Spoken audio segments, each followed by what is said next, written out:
Sa mga panginot na baleta, pananaksa kasin pamumukpok nin po, nanotaran sa pagbukas kan Magayon Beer Plaza, saro gadan duwa irido. Lalaki gadan sa pambabadil sa Bula, Camarines Sur, dating dump site sa Naga City na sulok. Pwersa militar asin makawalang grupo, nagkaengkwentro sa Ambus, Camarines. Asin! Danyos kan tag-init sa sektor kan agrikultura sa Bicol, nagpakul na sa labi 300 milyones pesos.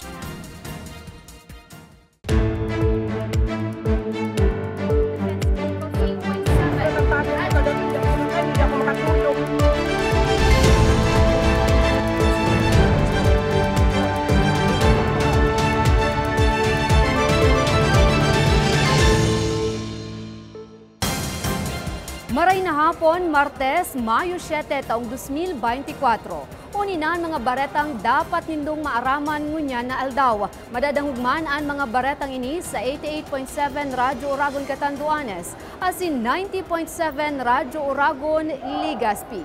Sa detalye, saro gadan, saro irido sa saksakan nin magkabarangay sa Magayon Beer Plaza sa Albay. Lalaki naman na nakiinuman sa nasambit na Beer Plaza.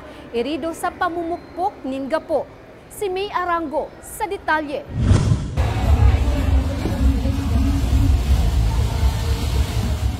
Sa videong ini, mahiling ang pigaagapan na duguan asin dayin na makatindog pang lalaki.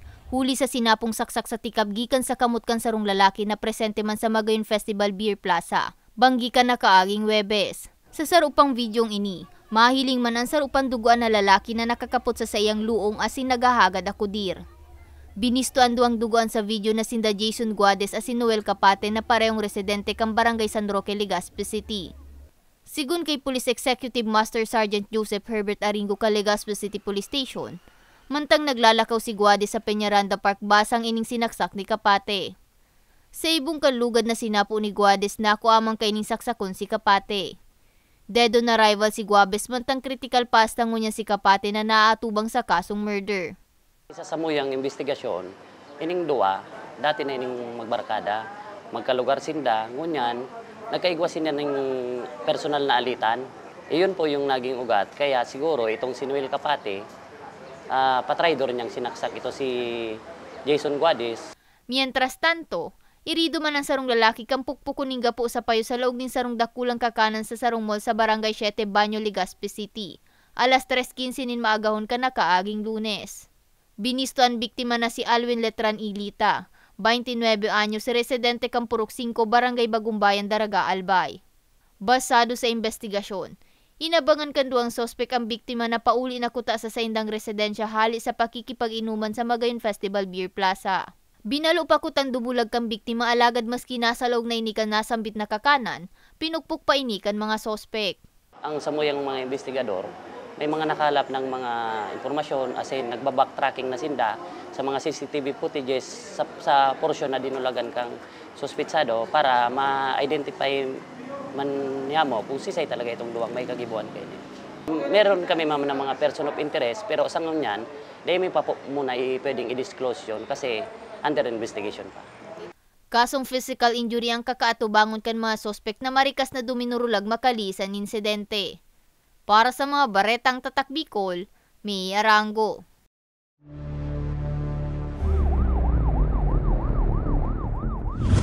Lalaki gadan sa 9 na beses na pambabadil sa Bula, Camarines Sur. Si Danica Garcia sa bilog na detalye.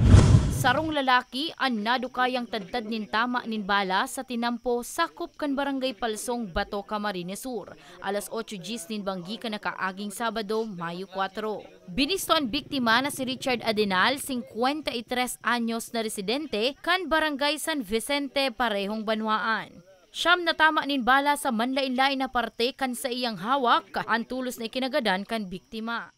Asa ko niyan po, nag-ano pa kami ng leads, kung nag-pursue pa kami kan mga possible, although may person of interest na po kami, pero padalos pa po ginara kita na nag-conducer ng investigasyon, backtracking kang mga CCTV footages, naghahanap po kita para ma-identify so may mga kagibuhan po. O so may kagibuhan o mga may kagibuhan. Nakuha sa lugar ang siyam na basyo nin bala kan kalibre 45 badil. Napag-araman na antes ang pagkakadiskubre sa bangkay kan biktima, nakadangog nin sunod-sunod na putok nin badil ang mga residente harani sa nasambit na porsyon. Sa kunyan po, siyempre po, although masabi ta pwedeng isolated case ini, pero dahil po dinidiscount ang posibility na pwedeng mangyari. Ano po, kailangan tas po yung mga maging vigilant, tas po yung mga constituents na maging vigilant, kasi maging preparado, maging aware sa mga aruging bagay, pa siguro dahil man po nagpapabay ang kapulisan. Kaya lang po mga aruging bagay na mayo ng direct witnesses, masakit po na basta kita mag-ras, alam naman magsala kita ng inosente, kaya pinapakakita po na talagang maging ang sa tuyang investigasyon. Sa presente, padagos pa ang pigsasagibong investigasyon kan bula MPS ngani matawan hustisya ang pagkagadan kan biktima. Para sa mga baretang Tatak Bicol, Danica Garcia. Dating Balatas dump site sa Naga City nasulo kasudma. Matinding init kan panahon pigtutok dong kausa kan BFP. Si Regine Bues sa bilog na detalye.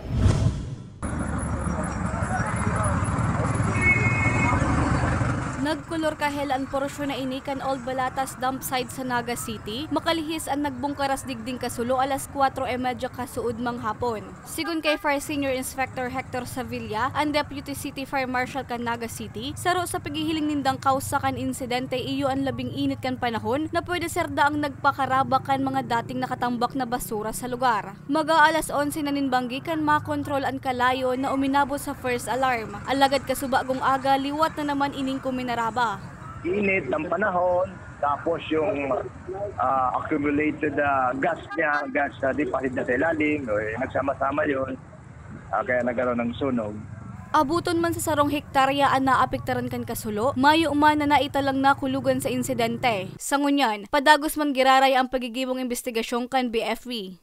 Pangapunan ng sa publiko dahil sa sobrang init ng panahon ngunyan, magtagaran ligay kita sa palipot ka sa tuyang harong, lalo na sa tuyang mga natad, araw kan mga basura, mga bagay-bagay na pwedeng ikanan ng kasulo. Isa-alang-alang ta po, permit ang tawan ng factors, ang sobrang init kang panahon, plus ito hong negligence kan mga tao. Too much heat plus negligence equals fire. So, bagi po tayong vigilant palagi. Magigirumduman, taong 2019 kan ipasarado ang nasambit na dump site. Para sa mga baretang Tatak Bicol, Regine Bues. Pwersa militar asin makawalang grupo, nagkaengkwentro sa ambus Camarines. Asin danyos kan taginit sa sektor kan agrikultura sa Bicol, nagpakol na sa labi 300 milyones pesos. Yan ang siniba pang baleta sa pagbabalik kan Ako Bicol Online TV. Daan-daan na po ang mga nakapagtapos at may mga kanya-kanya ng propesyon. Sa kanilang pagpupunyagi, walang masidlan ang kanilang mga ngiti. Inat sa Gabos, nagpapasalamat po ako sa AKB. Gusto ko lang po magpasalamat sa Ako Bicol sa opportunity na tigtatao po arag po sa kuya na estudyante. Dahil naandyan lang, katuwang lagi, Ako Bicol, katabang na, kasurug pa. Libo-libo na ang mga nabigyan ng tulong medikal. Bata, matanda, kahit sino man, lahat ng mga may karamdaman, may maaasahan. Nagpapasalamat sa Ako Bicol Party List. Hindi po namin makakalimutan ang tulong na dinala ninyo dito sa aming bayan. Maraming salamat po. Dahil iisa lang ang tunay na nagmamalasakit. Ako Bicol, katabang na, kasurug pa. Problema sa tubig, agarang binigyang solusyon. Nagpatayo ng mga solar-powered water supply system sa mga liblib na lugar. Libre, malinis at maaasahang supply ng tubig 24/7. Dakulaon ang pagpapasalamat niya mo. Dahil may ikamalilingan habang kami nabubuhay. Dakulaon nining tabang para sa gabos na tao digdi. Salamat po. Para sa ating mga kababayang nasa laylayan, Ako Bicol, katabang na, kasurug pa. Nagbabalik ang Ako Bicol Online TV. Investigasyon sa nangyaring rumble sa football match sa Palarong Bicol, nagpapadagos pa sigun sa DepEd. Napabaretang suspensyon sa mga imbweltong atleta. Pinahimutikan kan nasambit na ahensya. Si May Arango sa detalye.